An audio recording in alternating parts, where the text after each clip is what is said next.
Hey guys, I want to just explain quickly what I meant by I prefer the pullback method.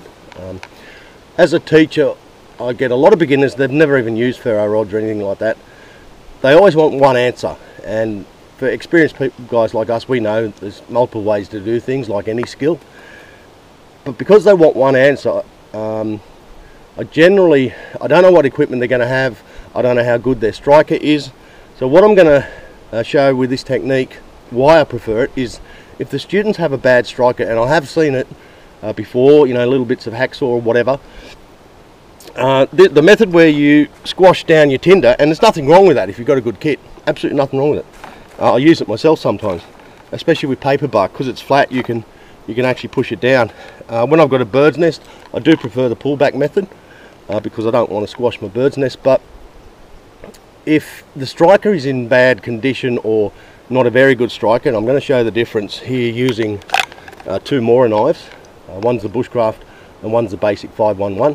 The basic 511 doesn't have the 90-degree edge on it, so it's pretty ordinary for ferro rods. You can get it to work, but I found that with the push down method with your rod, doing that, you can see there's nothing happening at all.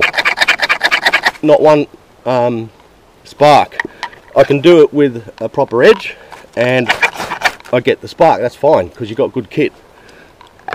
But a lot of beginners won't know this. So why I always show, you know, when I'm asked which is the right way or which is the correct way, I'll always say the pullback method. You know, everybody knows pushing forward, you've got your tinder going everywhere. Forget that. And this is why I show the pullback method, because if I get my tinder ready,